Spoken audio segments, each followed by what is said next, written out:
একবারে বিদায় দে মা, ঘুরে আসি। হাসি হাসি পর্ব ফাঁসি, দেখবে ভারতবাসী। আমি হাসি হাসি পর্ব ফাঁসি, দেখবে ভারতবাসী।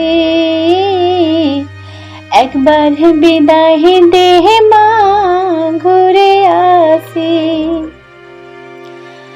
19বিংশ শতকে গোড়ার দিকে দেশকে পরাধীনতা থেকে মুক্ত করার জন্য এগিয়ে এলেন বাংলার তরুণ প্রজন্ম। তাদের মধ্যে অগ্নিকিশোর বৈপ্লবিক ক্ষুদিরাম বসু ছিলেন প্রথম শহীদ, যার সৎ সাহস ও ঐকান্তিক প্রবৃত্তি সবাইকে বিস্মিত করত। শৈশব জীবন। তৎকালীন ব্রিটিশ ভারতের বেঙ্গল প্রেসিডেন্সির অন্তর্গত মেদিনীপুর জেলা শহরের কাছাকাছি কেশপুর থানার অন্তর্গত মোহবনী গ্রামে 13 ডিসেম্বর 1889 সালে জন্মগ্রহণ করেন। ক্ষুদিরাম বসু হলেন পিতা তৈলক্যনাথ বসু ও মাতা লক্ষ্মীপ্রিয় দেবীর চতুর্থ সন্তান। পরবর্তী সময়ে পুত্রের মৃত্যুর আশঙ্কায় তাহার তখনকার সমাজের নিয়ম অনুযায়ী তাদের পুত্রকে তার বড় বোনের কাছে 3 মুঠি খুদের বিনিময়ে বিক্রি করে দেন। খুদের বিনিময়ে ক্রয়কৃত শিশুটির নাম পরবর্তীকালে ক্ষুদিরাম রাখা হয়। ক্ষুদিরাম বসু তার বড় দিদি অপরূপা দেবীর ছত্রছায়ায় ও স্নেহ ভালোবাসার বড় হতে থাকে।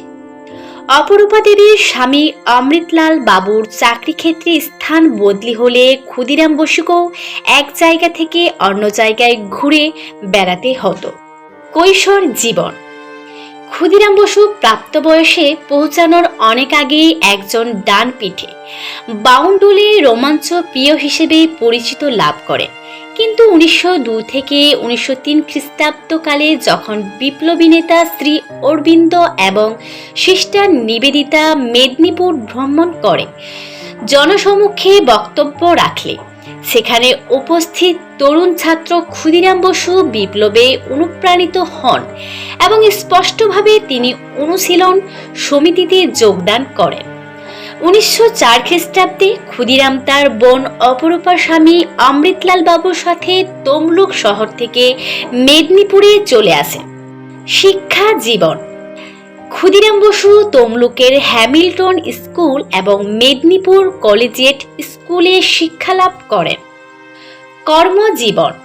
ক্ষুদিরাম বসু ছিলেন একজন প্রাণদরদী ও ভালোবাসার মানুষ।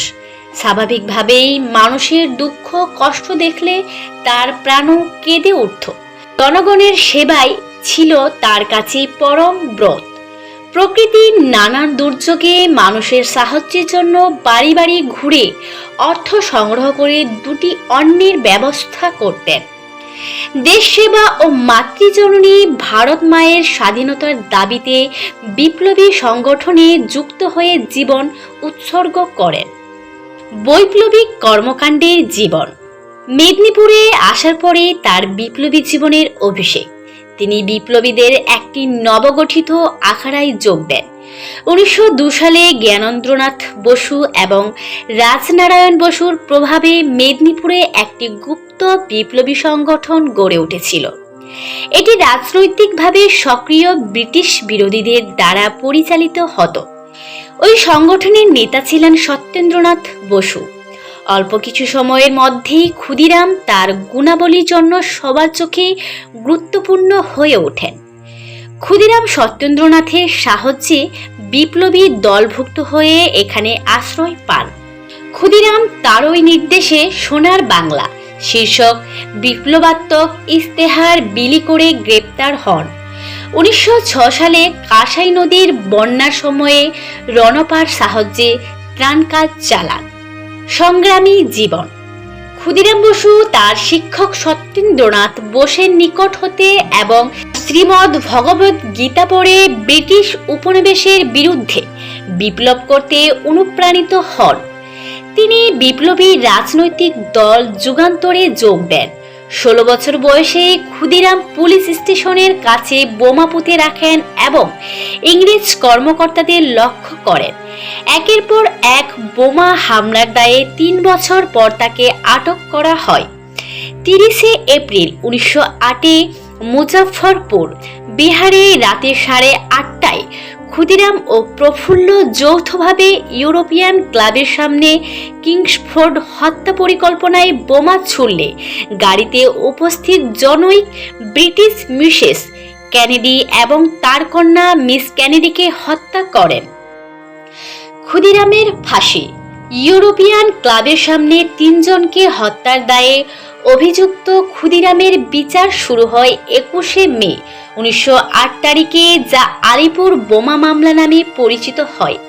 বিচারক ছিলেন জনৈক ব্রিটিশ মিস্টার কর্নডফ এবং 2 জন ভারতীয়, লাথুনু প্রসাদ ও জানকী প্রসাদ। রায় শোনার পরে ক্ষুদিরামের মুখে হাসি দেখা যায়।